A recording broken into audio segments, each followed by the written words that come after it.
ya. Anak-anak berjumpa lagi sama Bu Tuti, teknologi perkantoran pertemuan kedua.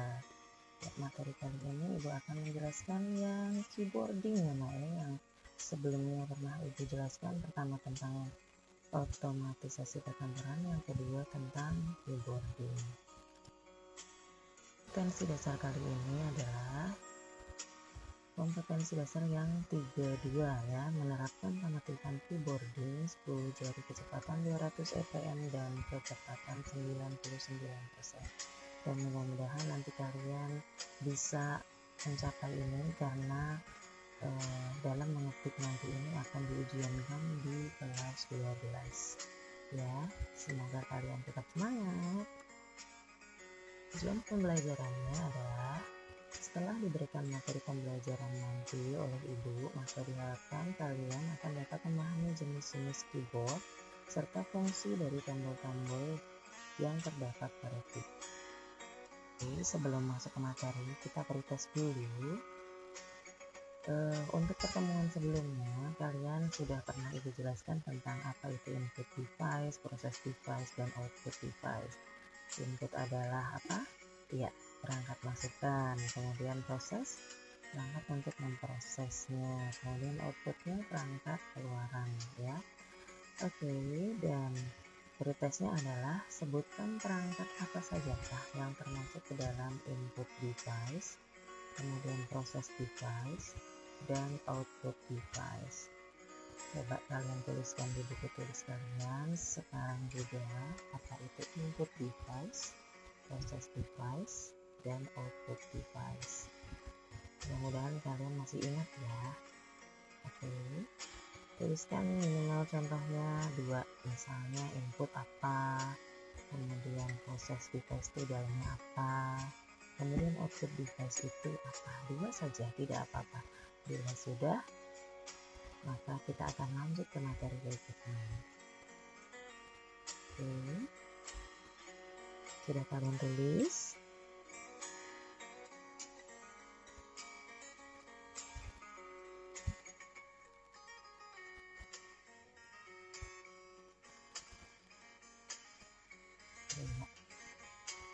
Mudah-mudahan sudah kalian tulis semua ya Nak ya. Oke, kita lanjut ke materi berikutnya, yaitu materi keyboarding. Ya, pada keyboarding terdapat tombol-tombol huruf A sampai Z, kemudian yang besar maupun kecil, kemudian angka dari 0 sampai 9, kemudian ada tombol dan karakter khususnya, kemudian ada tombol-tombol khusus lainnya. Jumlah seluruhnya itu adalah 104 tombol, sedangkan pada mesin ketik biasanya jumlahnya 52 tombol ya. Jadi di keyboard kita itu sangat banyak sekali. Kemudian bentuk keyboarding ini biasanya persegi panjang, dan saat ini model keyboarding ini adalah sangat variatif ya Nak ya. Ada bermacam-macam, ada yang ada lingkup-lingkupnya, kemudian ada yang digital, kemudian ada yang ini bermacam-macam, ada yang oval dan sebagainya ya, makanya variasi sekali ya.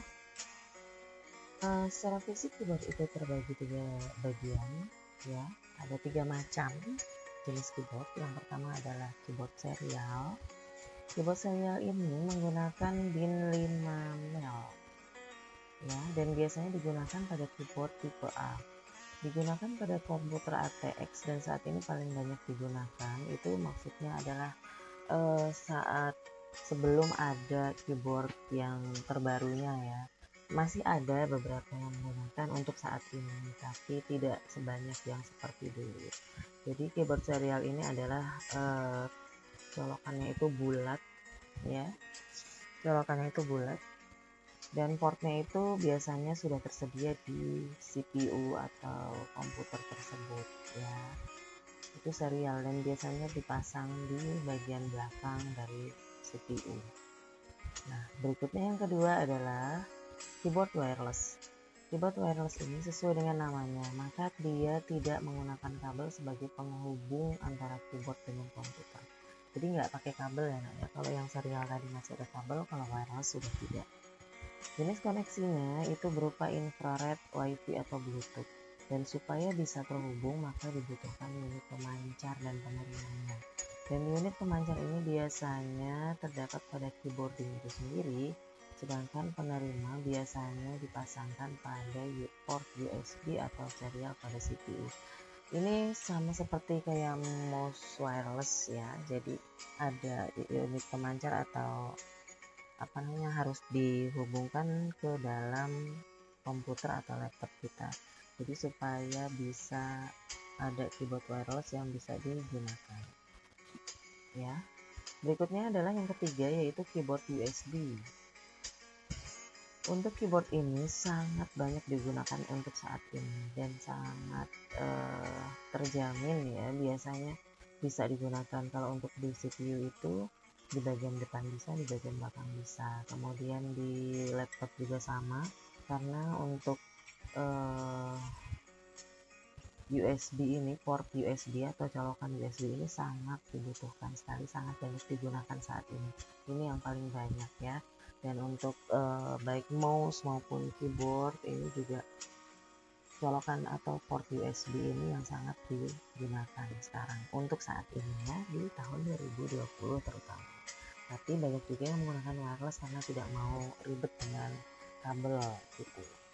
Boleh juga, tapi USB masih menempati nomor 1 untuk yang paling banyak digunakan. Itu ya Nak ya. Gimana cara menggunakan keyboardnya? Nah, berikut ini ada 5 petunjuk untuk diterapkan saat kalian mengetik nanti. Yang pertama adalah sejajarkan pergelangan tangan dengan telapak tangan, posisi siku menggantung, kemudian lemaskan jari telunjuk dan jari manis Anda. Jadi jari-jari kalian itu harus nggak boleh tegang, santai saja. Yang keempat adalah tekan tombol dengan tenang, nggak gerabak gerubuk atau nggak terburu-buru. Yang kelima, bila tidak sedang mengetik maka lemaskan seluruh tangan Anda.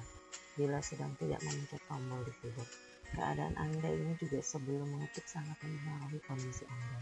Jadi ibu sarankan kalian santai saja, rileks saja saat mengetik.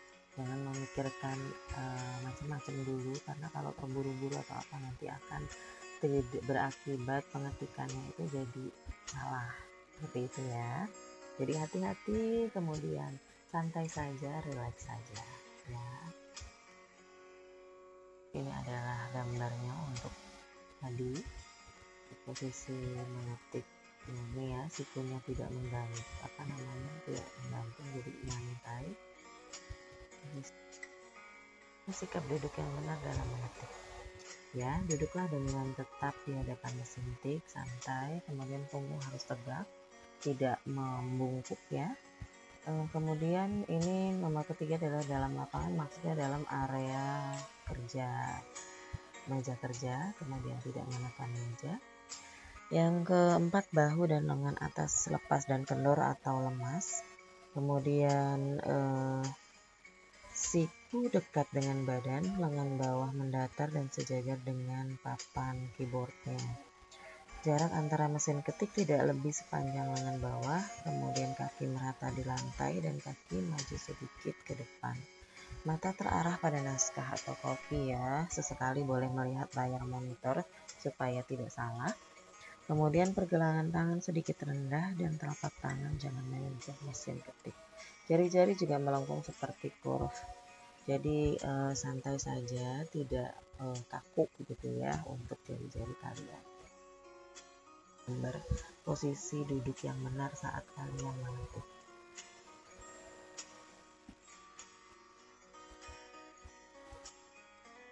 Dan ini adalah posisi tangan pada keyboard, ada 2 macam. Yang ibu jelaskan di sini hanya 2 macam ya. Yang pertama, ini adalah posisi pertamanya. Ya, posisi QWERTY ya. Ini yang posisi pertama. Ini penjelasan dari yang tadi. Untuk tangan kirinya dia memegang apa, jari manis, jari kedua jari tengah, jari telunjuk, ada huruf, ada angkanya.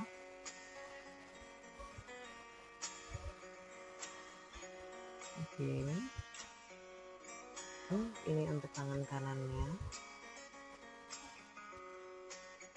Baik, dari seluruh jari ya, 5 jari ada semua di sini. Tidak perlu disebutkan satu persatu. Ini untuk Kemudian metode yang kedua yaitu posisi ASDF ya. Kalian perhatikan warnanya di sini. Kelingking di sini ada di merah. Jadi atas bawahnya ada di misalnya kelingking kiri ada Q, ada A, ada Z. Seperti ini. Jadi nggak jauh-jauh. Dan ini adalah biasanya yang sering kita gunakan ya untuk tombol jari sebelah kiri. Perhatikan baik-baik. Dari jari kelingking itu di A, S, D, F ya, kalian perhatikan. Jadi kita lihat yang tombol tengah A, S, D, F, G, H, J, K, L, titik koma ini, maka ini adalah kunci utama dalam kalian mengetik keyboard.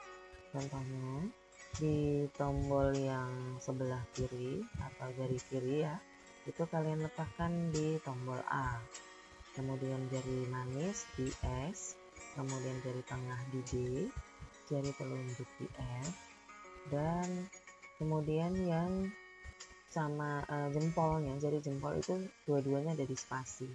Dan untuk jari kanan mulai dari kelingking ya, kelingking di sini diletakkan di titik koma, kemudian jari manis di L, jari tengah di K, dan jari kuning jari telunjuknya ini adalah di J. Jadi J, K, L, titik koma itu adalah titik kuncinya. A, S, D, F, kemudian J, K, L, titik koma gitu ya. A, S, D, F itu dimulai dari kelingking kiri, kemudian J, K, L, titik koma ini dimulai dari telunjuk kanan ya, dan jempolnya ini adalah sama-sama spasi. Itu kunci utama dalam posisi mengetik ya, kunci utamanya itu. Dan selebihnya akan maju mundur atas bawah itu bisa kalian atur sedemikian rupa supaya kalian bisa mengetik 10 jari. Dan untuk posisi tangan kirinya ini yang seharusnya kalian bisa mengikuti ini akan lebih baik. Bila misalnya bisa lebih enakan yang di sini, selama posisi utamanya itu tidak berubah, maka kalian bisa mengatur itu. Paham? Dan ini untuk tangan kanannya ya. Perhatikan baik-baik. Jika ibu jari baris ini adalah ALT kanan dan spasi, kemudian jari telunjuk ini adalah 7 dan 8, kemudian juga 2 dan M, dan M. Dan ini bisa kalian praktekkan di rumah ya. Oke, mudah-mudahan kalian paham. Kalian latihan mengetik di rumah di Microsoft Word-nya, banyak mengarang cerita indah atau mengetik. Nanti akan ibu berikan contoh latihannya, tapi tidak di materi kali ini ya, nanti ibu akan berikan terpisah. Semoga kalian paham semua materi yang ibu berikan mengenai materi keyboarding ini. Banyak latihan mengetik agar terbiasa dalam mengetik suatu dokumen. Nah, berikut ini ada latihan soal sebagai evaluasi. Tulis soal dan jawabannya di buku tulis ya nak ya. Oke. Soalnya, jawab pertanyaan di bawah ini dengan singkat dan menggunakan lembar kertas lain, maksudnya adalah buku tulis pelajaran teknologi perkantoran. Dalam menjawab pertanyaan, kalian tidak boleh bekerja sama dengan teman yang lain, atau kalian harus melakukan sendiri ya, supaya kalian paham apa yang tadi dijelaskan.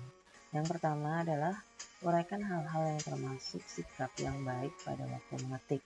Tadi sudah ibu jelaskan sebelumnya. Yang kedua adalah kata dan dihentak oleh jari apa saja. Nah, kalian gunakan metode yang kedua ya nak ya, untuk yang dan ini metode 32 yang kedua. DAN ini dihentak oleh jari apa gitu ya. Kalian sebutkan misalnya jari telunjuk kiri, jari telunjuk kanan, jari tengah kiri misalnya. Nomor 3, jari telunjuk kanan menghentakkan huruf atau angka tanda baca pada apa saja. Kalian lihat di poin 32, posisi kedua tadi.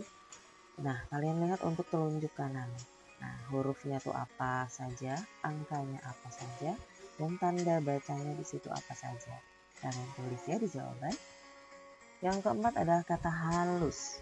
Nah, kata halus ini dihentak oleh jari apa saja? Sama seperti poin nomor 2, tapi beda kata ya. Kata halus yang untuk nomor 4.